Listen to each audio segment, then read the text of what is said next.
Hey everybody, it's Angie from Trips with Angie, and today we are talking about Dubrovnik, Croatia, and my 4 must-sees. So the first must-do is to climb the walls. Dubrovnik has an old walled city on a harbor. You may recognize it from the TV show Game of Thrones, and you can climb along the top of the walls. It does cost money, so it's about 33 euros to climb the walls, and it took us about 2.5 hours at a very leisurely pace. Don't worry, there's plenty of places to stop and rest, enjoy the views. They have some convenience stores, even a small cafe you can enjoy, but the views are incredible. You really get a great overview of the walled city. Now, if you do decide to do it, I recommend checking into the Dubrovnik card or the Dubrovnik pass, you may see it referenced as. That also costs about 33 euros, but includes entrance to a lot more of the Dubrovnik attractions and gives you a public transit card for 1 day. So depending on how long you're staying and if it makes sense, definitely want to check out the Dubrovnik pass if you plan to climb the walls. The second must-do is to head to Lokrum Island. This is a small island. You can catch a boat at the harbor within the walled cities, and you can spend a full day there. I had a separate video that I posted, so those of you who subscribe already got a sneak peek of this wonderful island. You can go hiking around some of the trails. They have a beach club. You can go out into the tide pools. You can swim. You can hike up to an old fort. They have an old quarantine area. So lots of really fun things to do. There's also a small Game of Thrones museum where you can sit on the Iron Throne. So you could spend a full day there. You can buy the tickets to head over. Now there's a number of ways you can get there. One is to buy the ticket that includes your admission.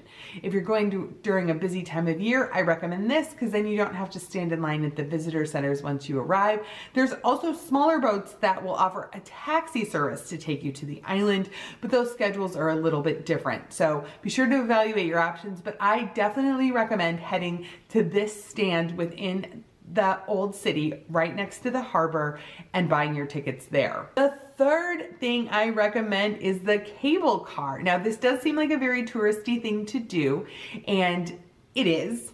There's no way around that.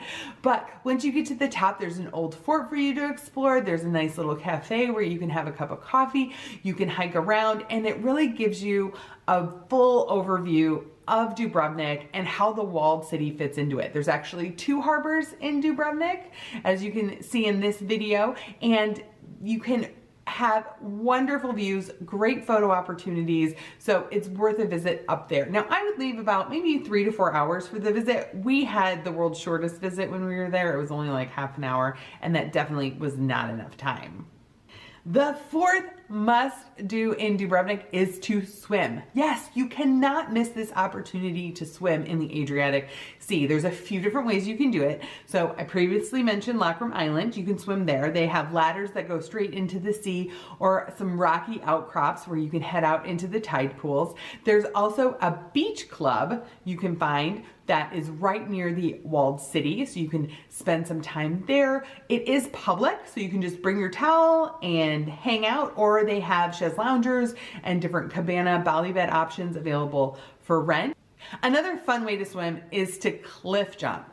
So Buka Bar is a bar that hangs off the side of a cliff. You can access it within the walled city, and they have a platform you can jump from, and then you can also climb out onto the cliffs next to the bar and jump in from there for your more adventurous folks. So what would you pick? Swimming in the tide pools at Lokrum Island, heading to a beach club, or jumping off the cliff? Now, one last bonus thing to do is to head to the wine region just outside of Dubrovnik. There's a wonderful wine region, the KonavleValley, that you can explore. We took an excursion that took us on this little wine train. The train took us to the different wineries. We got to sample the wine and learn about the history of the region. It's really inspiring. The region has been very resilient because most of the wine crops were destroyed during the war. So they had to really replant everything, but it's beautiful and the wine's very good, so it's worth a visit. So have you been to Dubrovnik? What were your must-dos?